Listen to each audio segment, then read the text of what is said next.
Welcome to N9 TV Telugu news. నా పేరు రేవతి. ముందుగా హెడ్లైన్స్ చూద్దాం.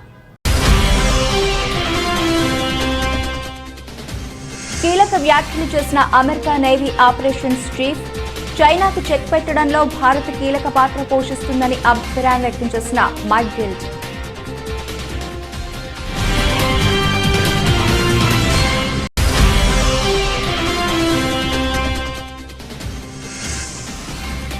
అహ్మదాబాద్ లో పర్యటిస్తున్న నరేంద్ర మోదీ, ఖాదీ ఉత్సవ్లో భాగంగా నూలు వడికిన ప్రధాని.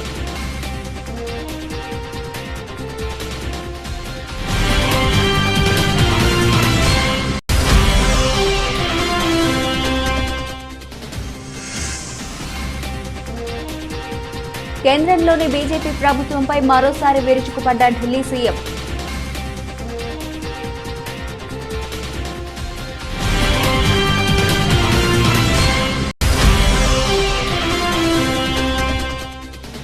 తిరుమల శ్రీవారిని దర్శించుకున్న పలువురు ప్రముఖులు. వీఐపీ విరామ సమయంలో స్వామివారి సేవలో పాల్గొని మొక్కులు చెల్లించుకున్న తిరుపతి ఎంపీ గురుమూర్తి.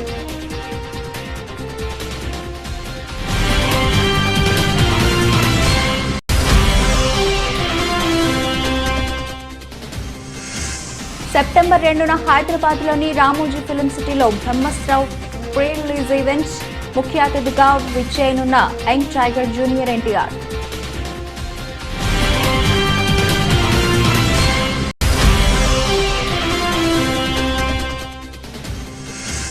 నేడి ఆసియా కప్లో high voltage match.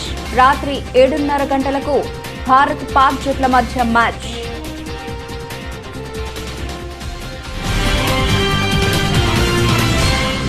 America navy operations chief Mike Gilday కీలక వ్యాఖ్యలు చేశారు. భవిష్యత్తులో అగ్రరాజ్యానికి భారత్ ముఖ్య భాగస్వామి అవుతుందని, చైనాకు చెక్ పెట్టడంలో కీలక పాత్ర పోషిస్తుందని అభిప్రాయం వ్యక్తం చేశారు. హెరిటేజ్ ఫౌండేషన్ గురువారం ఏర్పాటు చేసిన సెమినార్లో పాల్గొని ఆయన ఈ మేరకు మాట్లాడారు. భారత్ నుంచి చైనాకు 2 సవాళ్లు ఎదురవుతాయని గిల్డే పేర్కొన్నారు. తూర్పు, దక్షిణ చైనా సముద్రం, తైవాన్ జలసంధి వైపు చూడాలని, అలాగే చైనాను బలవంతం చేస్తున్నారని, కానీ చైనా వాస్తవానికి పక్కనున్న భారత్ను గమనించాల్సిన అవసరం ఉందన్నారు.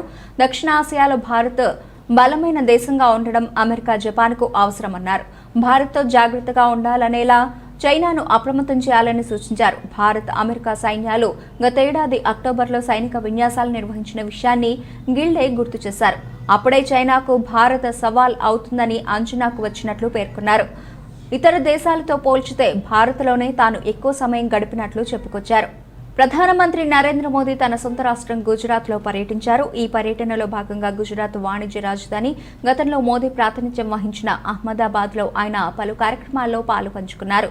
ఈ సందర్భంగా ఖాదీ ఉత్సవ్ను పురస్కరించుకుని మోదీ నూలు వడికారు.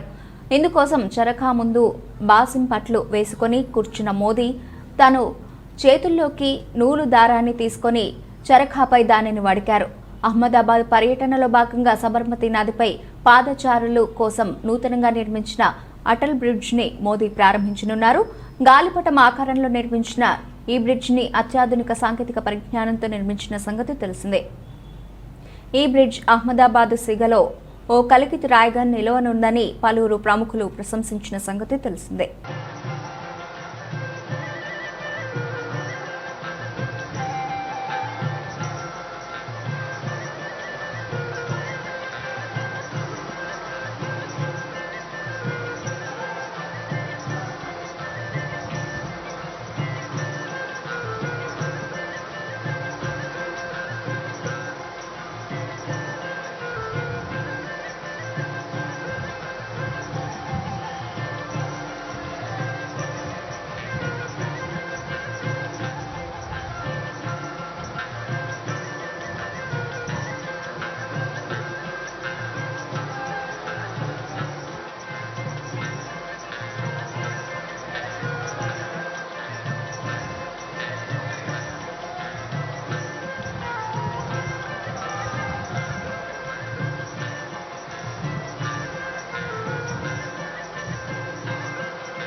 కేంద్రంలోని బీజేపీ ప్రభుత్వంపై ఢిల్లీ సీఎం కేజ్రీవాల్ మరోసారి విరుచుకుపడ్డారు.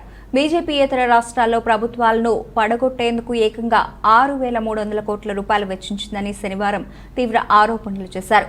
బీజేపీ ఆ పని చేయకపోతే ఆహార పదార్థాలపై జీఎస్టీ విధించే అవసరమే ఉండేది కాదు, ప్రజలకు ధరాఘాతం తప్పేదే అని ఢిల్లీ అసెంబ్లీలో మాట్లాడుతూ నిప్పులు చెరిగారు. పెట్రోల్, డీజిల్పై పన్నులు, జీఎస్టీ సొమ్ములను ఎమ్మెల్యేలను కొనేందుకు బీజేపీ వెచ్చిస్తోంది. ప్రజా సమస్యలను పక్కన పెట్టి పడుతూ ఉంటే ఇక ఇతర పార్టీల ప్రభుత్వాలను కూలదోయడంలో బీజేపీ ఉంది అన్నారు. బీజేపీలో చేరాలంటూ 20 కోట్ల రూపాయల చొప్పున ఆశ చూపారని ఆప్ ఎమ్మెల్యేలు ఇటీవల ఆరోపించడం తెలిసిందే. కేజ్రీవాల్, అస్సాం సీఎం హిమంత బిశ్వ శర్మ మధ్య ట్విట్టర్లో మాటల యుద్ధం కొనసాగుతోంది. ఈ నేపథ్యంలో అస్సాంలో సర్కారీ స్కూళ్ల పరిశీలనకు ఎప్పుడు రమ్మంటారని కేజ్రీవాల్ ప్రశ్నించారు. మరోవైపు ఢిల్లీ లెఫ్టినెంట్ గవర్నర్తోనూ కేజ్రీవాల్కు విభేదాలు ముదురుతున్నాయి. కేజ్రీవాల్ సంతకాలు లేవంటూ 47 ఫైళ్లను एलजी तिप्पी पंपार। आज देश का हर आदमी महंगाई से बड़ा परेशान है। 2014 में डीजल का दाम था 54 रुपए, अब हो गया 90 रुपए। पेट्रोल का दाम था 2014 में 60 रुपए, अब हो गया 110 रुपए। सीएनजी 37 रुपए थी, 75 रुपए पहुंच गई। एलपीजी 410 रुपए की थी, 1053 रुपए का एक सिलेंडर हो गया। वनस्पति ऑयल 70 रुपए का था, 170 रुपए हो गया। और नमक 7 रुपए का था, 15 रुपए हो गया। हर चीज के दाम बढ़ गए, डबल ट्रिपल हो गए। एक आम आदमी बेचारा तनख्वाह बढ़ी नहीं है, घर कैसे चलाए तो कैसे चलाए वो। ये जितनी जीएसटी, ये जितना महंगाई हो रही है, इतना जीएसटी लगा दिया इन लोगों ने, ये सारा पैसा कहां जा रहा है? ये सारा पैसा दो चीजों में जा रहा है। एक अपने अरबपति दोस्तों के कर्जे माफ करते हैं, और दूसरे ये एमएलए खरीदते हैं। इन दो चीजों में जा रहा है। महाराष्ट्र की सरकार गिरानी थी तो छाछ पे जीएसटी लगा दी, दही पे जीएसटी लगा दी, शहद पे जीएसटी लगा दी, गेहूं पे जीएसटी लगा दी, चावल पे जीएसटी लगा दी। अगर अपने एक दोस्त का कर्जा माफ करना होता है, पेट्रोल के दाम बढ़ा देते हैं। दूसरे के दोस्त का कर्जा माफ करना होता है, डीजल के दाम बढ़ा देते हैं। अगर गोवा की सरकार गिरानी होती है, यहां पे जीएसटी बढ़ा देते हैं। जितना पैसा जीएसटी और महंगाई की वजह से हो रहा है, पेट्रोल का दाम बढ़ रहा है, डीजल का दाम बढ़ रहा है, इसका अधिकांश पैसा केवल और केवल अरबपति दोस्तों के कर्जे माफ करने में और ये एमएलए खरीदने के अंदर जा रहा है। अब ये कह रहे हैं झारखंड की सरकार गिरने वाली है। देख लेना, शर्तिया तौर पे मैं कह रहा हूं, अगले 10 दिन के अंदर कहीं ना कहीं जीएसटी या पेट्रोल या डीजल के दाम ना बढ़ जाए तो बढ़ेंगे, और वो सारा पैसा जो है वो एमएलए खरीदने के लिए जाएगा इनका झारखंड। आज मैं देश की जनता से कहना चाहता हूं, हमारे देश की जनता जरूरत पड़े तो देश के लिए बलिदान करने को तैयार है। आज मैं देश की जनता से पूछना चाहता हूं कि क्या आप इस तरह से इनके अरबपति दोस्तों के लिए इस तरह से पैसा लुटाते रहोगे? क्या आप एमएलए खरीदने के लिए अपने बच्चों के पेट काटते रहोगे?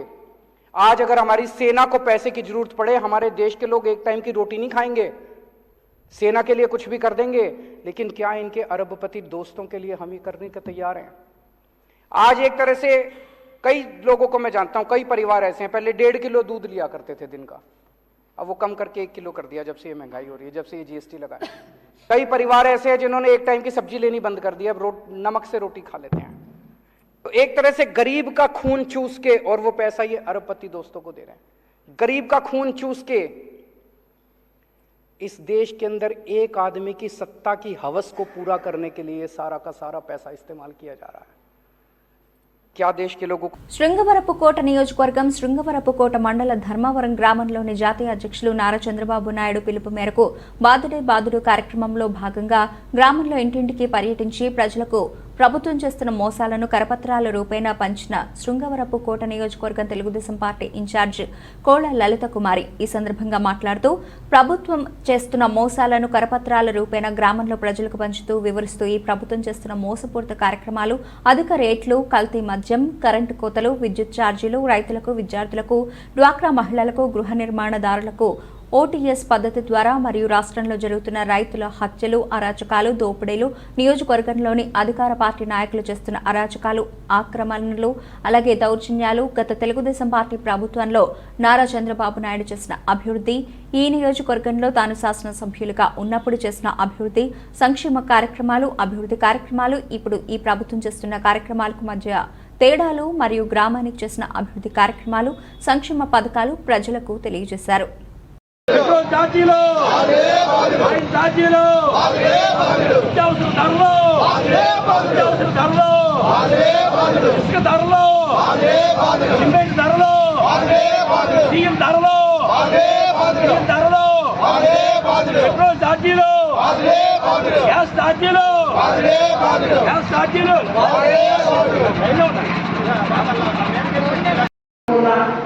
చంద్రన్న బీమా లాంటి పథకాలను కూడా ఇవాళ నిలుపుదల చేసి కుటుంబంలో ఎవరైనా పెద్ద చనిపోతే మాత్రమే రాజన్న బీమా అని చెప్పి పెట్టిన సందర్భం ఇవాళ. అది కూడా ఎవరికి రాష్ట్రంలో ఒక్క బీమా కూడా ఇవాళ ఇవ్వలేదు. పిహెచ్సి వియ్యంపేటలో వైద్యాధికారులు డాక్టర్ గోపాలకృష్ణ, డాక్టర్ సింహాద్రి నాయుడు ఆధ్వర్యంలో వియ్యంపేట డాక్టర్ బిఆర్ అంబేద్కర్ గురుకుల బాలికల పాఠశాల విద్యార్థినులచే జిల్లా అంధత్వ నివారణ సంస్థ ఆదేశాల మేరకు ఆగస్టు 25 నుండి సెప్టెంబర్ 8 వరకు జాతీయ నేత్రదాన పక్షోత్సవాలు నిర్వహించినట్లు ఆప్థాలమిక్ ఆఫీసర్ సిహెచ్ ఈశ్వరరావు తెలిపారు. నేత్రదానం చేయండి, అంధత్వాన్ని రూపుమాపండి, సర్వేంద్రియానాం నయనం ప్రధానం, అన్ని దానాలు కన్నా నేత్రదానం మిన్న, నేత్రదానం చేయండి, ఇంకో ఇద్దరికి చూపునివ్వండి వంటి నినాదాలతో అవగాహన ర్యాలీ నిర్వహించారు. ఈ కార్యక్రమంలో principal T Jayashree, PHN Jagadamba, HV Padmavathi, health assistant Satyarao, staff nurse Sridevi, ANM Bhavani, ASHA workers, school సిబ్బంది పాల్గొన్నారు.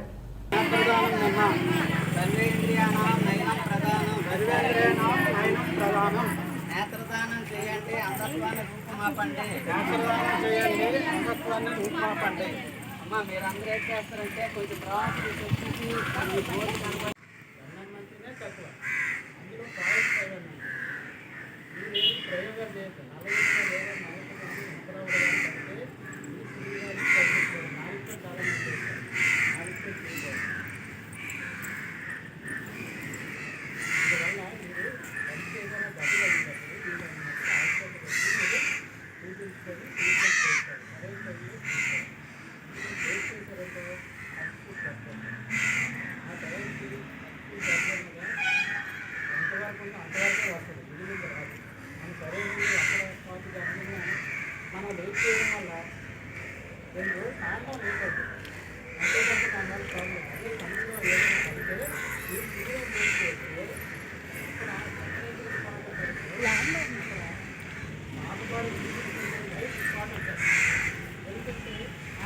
ఆంధ్ర రాష్ట్రాన్ని క్రైస్తవ రాష్ట్రంగా మార్చడానికి సీఎం జగన్ ప్రయత్నిస్తున్నారని ఏపీ సాధు పరిషత్ అధ్యక్షుడు శ్రీనివాసానంద సరస్వతి అన్నారు. వినాయక చవితి ఉత్సవాలపై రాష్ట్రంలో ఆంక్షలు విధించడానికి వ్యతిరేకిస్తూ ఏపీ సాధు పరిషత్ ఆధ్వర్యంలో నోటికి నల్ల బ్యాడ్జీలు కట్టుకుని నిరసన దీక్ష చేపట్టారు. ఈ దీక్ష కార్యక్రమంలో ముఖ్య అతిథిగా పాల్గొన్న ఏపీ సాధు పరిషత్ అధ్యక్షుడు శ్రీనివాసానంద మీడియాతో మాట్లాడారు. రాష్ట్రంలో వినాయక చవితిని హిందువులకు దూరం చేసే ప్రయత్నం జరుగుతుందని అన్నారు. చవితి ఉత్సవాలు నిర్వహించాలంటే ఆంక్షలు విధించడం విడ్డూరంగా ఉందన్నారు. ప్రతి మండపానికి 4 డిపార్ట్మెంట్ల నుంచి పర్మిషన్ తీసుకుంటే అనుమతి ఇవ్వడం ఏంటని ప్రశ్నించారు. రాష్ట్రంలో క్రైస్తవ ఎజెండాను అమలు చేయాలని చూస్తే పరాభవం తప్పదని ఈ సందర్భంగా హెచ్చరించారు. ఈ కార్యక్రమంలో ఏపీ సాధు పరిషత్ సభ్యులు పాల్గొన్నారు.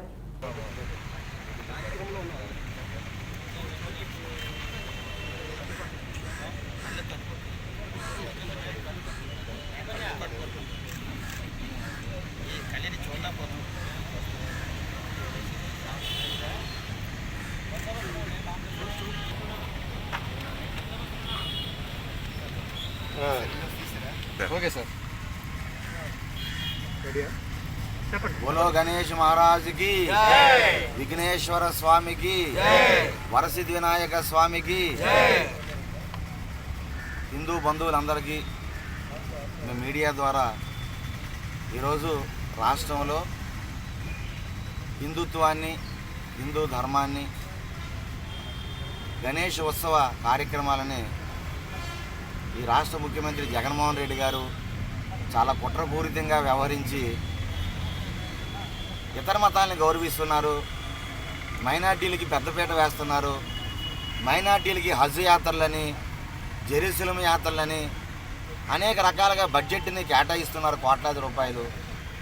కానీ హిందువులు మేము ఏమీ అడగలే, మేమేమీ కూడా మా దేవాలయాల్ని రక్షించండి అని కోరుతున్నాం తప్ప మేమేమీ మాకు యాత్రలకి ఇమ్మని మేము అడగడం లే. అయినా కూడా హిందువుల తొలి పండుగైన వినాయక చవితిని కూడా చేయనివ్వకుండా అనేక రకాల ఆంక్షలు పెట్టి హిందుత్వాన్ని కించపరిచి మెజారిటీ అయిన హిందువుల మనోభావాలని అస్సలు పరిగణలోకి తీసుకోకుండా మరి నిరంకుశంగా వ్యవహరిస్తున్నారు ముఖ్యమంత్రి గారు. ఇది చాలా దారుణమేది, అమానుష్యమేది. ఒక పక్క గత సంవత్సరం మనం చూసాం, కరోనా సమస్య పోయినప్పటికీ కూడా అనేక రకాల ఆంక్షలు పెట్టి గత సంవత్సరం కూడా ఇబ్బందులకు గురి చేయడం జరిగింది. చివరికి హైకోర్టు తీర్పిస్తే తప్ప గత సంవత్సరం వినాయక చవితి చేసుకోలేకపోయాం. మరి ఈ సంవత్సరం కూడా జగన్మోహన్ రెడ్డి గారికి హిందుత్వం అంటే ఎందుకు ఇంత కక్ష సాధింపు? రాష్ట్ర ప్రభుత్వం వసతి గృహాలకు కోట్ల రూపాయలు వెచ్చిస్తున్నట్లు రాష్ట్ర సాంఘిక సంక్షేమ శాఖ మంత్రి మేరుగు నాగార్జున వెల్లడించారు. ఏచర్లలోని బాలయోగి గురుకుల పాఠశాలలో ఇంటర్మీడియట్ చదువుతున్న 17 ఏళ్ల విద్యార్థిని మృతిపై సాంఘిక సంక్షేమ శాఖ మంత్రి మేరుగు నాగార్జున శనివారం జిల్లా పర్యటనలో స్వయంగా వెళ్లి పరామర్శించారు. గురుకులంలోని విద్యార్థులతో ముచ్చటించినా ఎవరూ అధైర్యపడొద్దని, ఎలాంటి ఆందోళన చెందనవసరం లేదన్నారు. మీకు అండగా ప్రభుత్వం ఉంటుందని, విద్యపై ప్రభుత్వం ప్రత్యేక దృష్టి సారించిన నాడు నేడుతో పెను మార్పులు చేపట్టిందని వెల్లడించారు. మధ్యాహ్న భోజన పథక నిర్వహణలో ప్రభుత్వం పెను మార్పులు చేసి మెను అందిస్తుందన్నారు. విద్యార్థులకు ఎటువంటి సమస్య వచ్చినా జిల్లా యంత్రాంగం అందుబాటులో ఉంటుందని, విద్యార్థుల సమస్యలపై తక్షణమే చర్యలు తీసుకుంటామని హామీ ఇచ్చారు.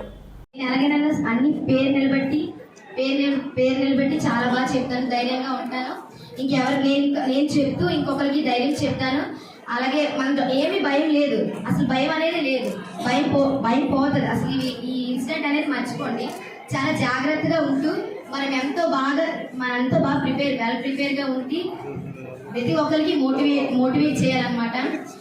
సార్ మనకి చాలా చెప్పారనమాట, మనకి లేనివి కల్పిస్తానని అన్నారు. కాబట్టి మనం ఎలాగైనా బాగా చదువుకొని మంచి పేరు తేవాలి. Thank you.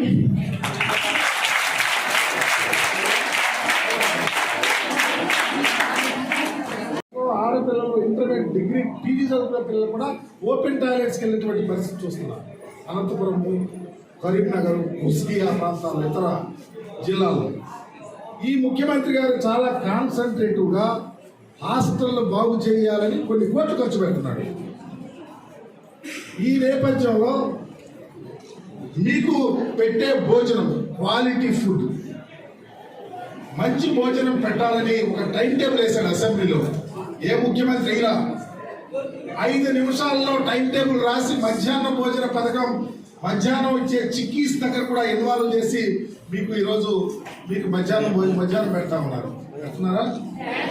ఇప్పుడే టైం టేబుల్ చూసా చక్కగా. ఎక్కడ మరలా ఈరోజు ముఖ్యమంత్రి గారు ఇది కాకుండా ఇంకా మంచిగా క్వాలిటీగా ఉండాలా, అన్ని హాస్టల్స్, అన్ని residential schools, SC, BC, minor ఎక్కడైనా చేయాలని మరలా ఎక్సర్సైజ్ చేయిస్తూ ఉన్నారు. ఇంత ఆలోచనతో జగన్మోహన్ రెడ్డి గారు చేస్తున్నప్పుడు మీరు ఎక్కడైనా ఎవరైనా అందరూ మేధావులు ఉండరు. తిరుమల శ్రీవారిని టీడీపీ మాజీ ఎమ్మెల్సీ బీటెక్ రవి దర్శించుకున్నారు. ఇవాళ ఉదయం వీఐపీ విరామ సమయంలో స్వామివారి సేవలో పాల్గొని మొక్కులు చెల్లించుకున్నారు.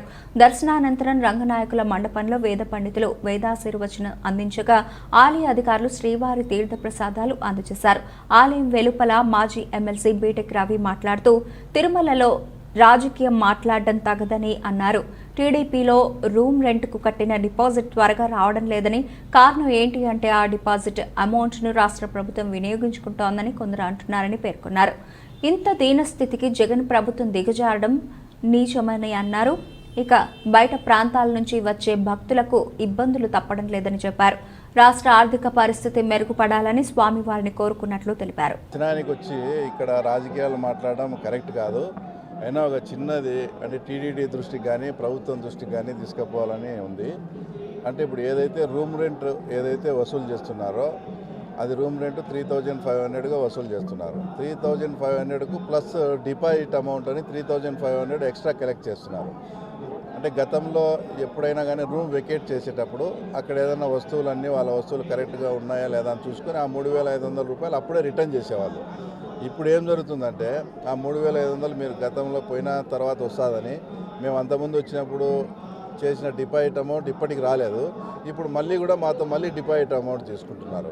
ఏమని ఇది అడిగితే లేదు సార్, డిపాజిట్ అమౌంట్ అంతా ప్రభుత్వం అతను వాడుకొని తర్వాత మీకు నిదానంగా పంపిస్తుందని ఇక్కడ ఉండే వాళ్ళు చెప్తారు. అది ప్రభుత్వం వాడుకుంటుందా, టీటీడీ వాళ్ళు వాడుకుంటుందా? ఎందుకంటే దూర ప్రాంతం నుంచి వచ్చి ఇక్కడ భక్తులు ఏదైతే డిపాజిట్ అమౌంట్ కడితే గవర్నమెంటు దాన్ని కూడా వాడుకునే, అంటే భక్తులు రూముల కోసం కేటాయించిన డిపాజిట్ల అమౌంట్ కూడా వాడుకునే దుస్థితికి అంటే మన జగన్మోహన్ రెడ్డి గారి ప్రభుత్వం రావడము వాస్తవంగా చాలా ఇది శోచనీయము.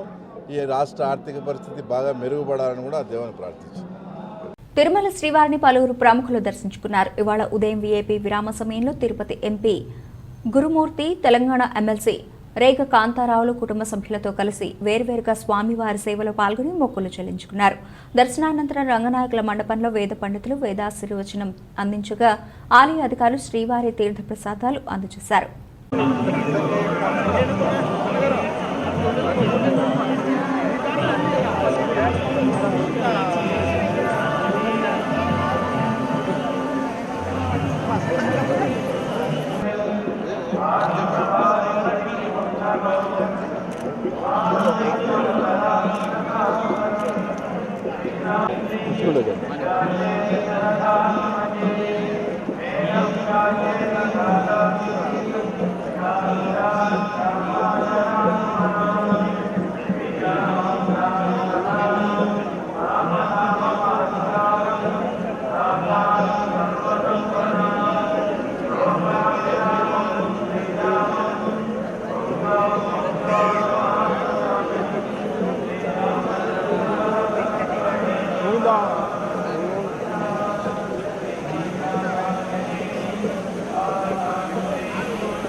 నవరత్నాల్లో భాగంగా పేదలందరికీ ఇళ్లు ఇవ్వాలనే రాష్ట్ర ప్రభుత్వ సంకల్పానికి సంబంధిత ఇంజనీరింగ్ అధికారులు భాగస్వాములు కావాలని ప్రభుత్వ ప్రత్యేక కార్యదర్శి రాహుల్ పాండే పేర్కొన్నారు. జిల్లాలో చేపడుతున్న గృహ నిర్మాణాలపై కార్యనిర్వాహక ఇంజనీర్లు, ఉప కార్యనిర్వాహక ఇంజనీర్లు, సహాయ ఇంజనీర్లతో సమీక్ష సమావేశం కలెక్టర్ కార్యాలయం సమావేశ మందిరంలో శనివారం గృహ నిర్మాణ శాఖ ఆధ్వర్యంలో జరిగింది. ఈ సందర్భంగా ఆయన మాట్లాడుతూ సొంతింటి కల సాకారం చేయాలనే తాపత్రయం పడుతున్న ప్రభుత్వానికి పేద ప్రజల సంతోషానికి మధ్య వారధులుగా నిలవాలని గృహ నిర్మాణ శాఖ ఇంజనీర్లను కోరారు. గత 10 మాసాల్లో జిల్లా ప్రగతి బాగుందని, ఇదే స్ఫూర్తితో ముందుకు సాగాలని అన్నారు. The program by December 2023 in the district. So మనం calculate చేస్తే 5 plus 12 17 months మనకు ఉన్నాయి. And 17 months లో చూస్తే so let's talk about 15 September తర్వాత సీజన్ కూడా మనకు కంటిన్యూస్ గా ఉంటుంది. అంటే that will be working season. Especially October, November, December, January, February, March, April, May, June. So these 9 months are very it's all working season for all of us. So we know that rainy season means rains will be only cyclonic rains, otherwise no rains will be there. Ante kada? So these 9 months are the basically main working season. Correct kada? So manam ante by June 2023 maximum target manam achieve cheyali.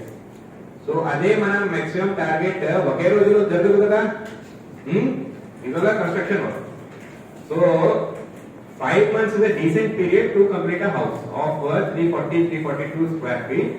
Sorry, square feet only. So which is our size as per the National Building Code, as well as some people they are constructing bigger houses also, then also. So it's very important to ensure that 30% plus target number మీకు మీ MD office గారు నిన్న 5.5 lakhs houses commit చేయడం కూడా జరిగింది. పర్యావరణ పరిరక్షణ అందరూ బాధ్యతగా వ్యవహరించాలని, మట్టి వినాయకుడిని పూజించి పర్యావరణాన్ని కాపాడాలని మున్సిపల్ కమిషనర్ చాలా ఓబులేసు తెలిపారు. శనివారం ఇకప్ ఆధ్వర్యంలో మట్టి వినాయక విగ్రహాలను పంపిణీ కార్యక్రమం నిర్వహించారు. ఇస్కాఫ్ జిల్లా అధ్యక్షుడు ఎంవి మల్లేశ్వరరావు అధ్యక్షతన ఈ కార్యక్రమం జరిగింది. ఈ సందర్భంగా మున్సిపల్ కమిషనర్ మాట్లాడుతూ పర్యావరణ అందరూ బాధ్యతని, ఇక భారతదేశంలో హిందూ సాంప్రదాయంలో భాగంగా పర్యావరణానికి హానికరం కాకుండా భారతీయ సాంప్రదాయాలను కాపాడుకునే విధంగా ఉండాలని ఆయన తెలిపారు. ఈ కార్యక్రమంలో ఇస్కఫ్ జిల్లా కార్యదర్శి జీవి నాగభూషణరావు, ఇంటర్నేషనల్ వాకర్స్ క్లబ్ మాజీ గవర్నర్ గేదెల ఇందిరాప్రసాద్, కూన పాపారావు, నాగేశ్వర ఈశ్వరరావు, మళ్ళా చక్రవర్తి, నరసింహారాజు తదితరులు పాల్గొన్నారు. కార్యక్రమాలు టేకప్ చేస్తున్నాయి.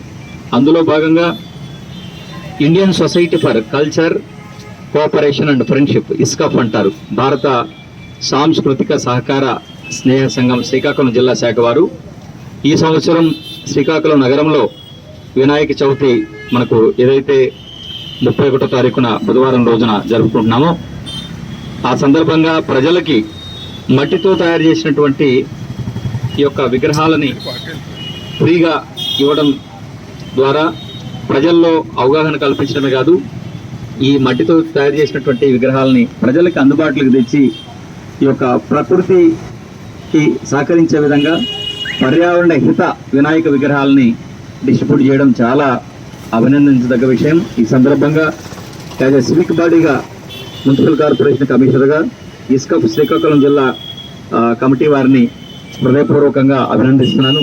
భవిష్యత్తులో పర్యావరణ పరిరక్షణ కోసం మీరు మా మున్సిపల్ కార్పొరేషన్తో కలిపి నగర పరిరక్షణ కోసం, నగరంలో ఉన్నటువంటి పర్యావరణ పరిరక్షణ కోసం మీతో కలిసి అనేక రకాలైనటువంటి కార్యక్రమాలని టేకప్ చేయడానికి మున్సిపల్ కార్పొరేషన్ మీతో కలిసి పనిచేస్తుందని తెలియజేస్తూ, ఈ సందర్భంగా ఎవరైతే ఈరోజు ఇస్కఫ్ ప్రతినిధులు శ్రీకాకుళం జిల్లా వారు ఈ యొక్క పర్యావరణ హిత మట్టి విగ్రహాలని ప్రజలకు ఈరోజు ఫ్రీగా డిస్ట్రిబ్యూట్ చేస్తున్నారో వారిని ఈ సందర్భంగా మరొకసారి అభినందిస్తున్నాను. ధన్యవాదాలు. Thank you very much.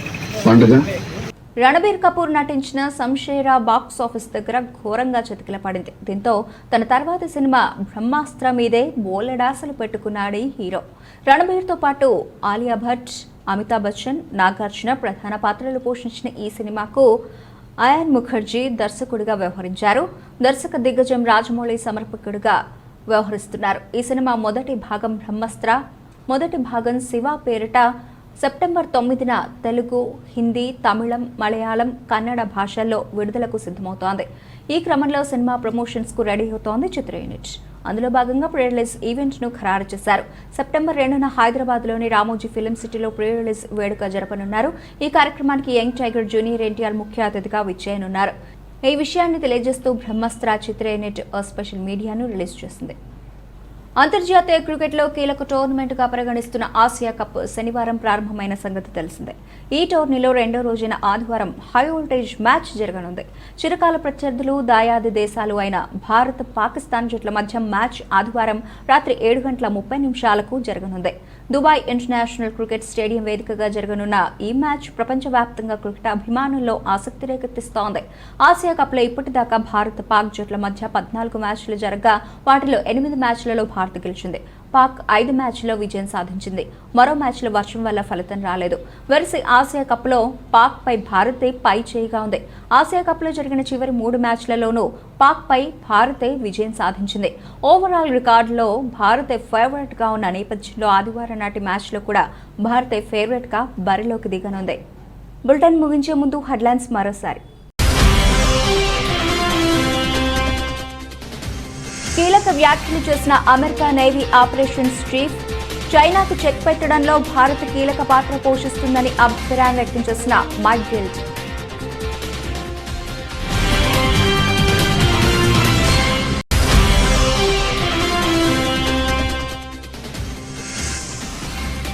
అహ్మదాబాద్లో పర్యటిస్తున్న నరేంద్ర మోదీ, ఖాదీ ఉత్సవ్లో భాగంగా నూలు వడికిన ప్రధాని.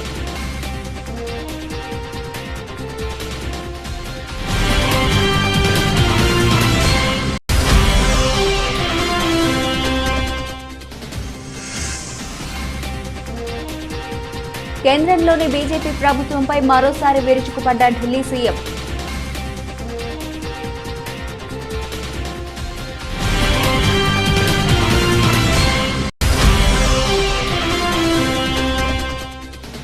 తిరుమల శ్రీవారిని దర్శించుకున్న పలువురు ప్రముఖులు. వీఐపీ విరామ సమయంలో స్వామివారి సేవలో పాల్గొని మొక్కులు చెల్లించుకున్న తిరుపతి ఎంపీ గురుమూర్తి.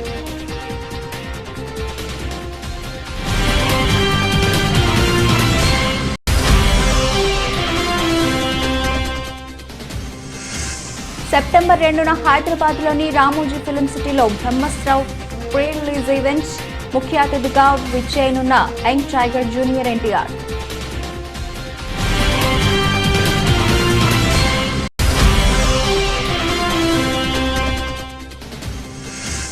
నేడు ఆసియా కప్లో హై వోల్టేజ్ మ్యాచ్ రాత్రి 7:30 గంటలకు భారత్ పాక్ జట్ల మధ్య మ్యాచ్.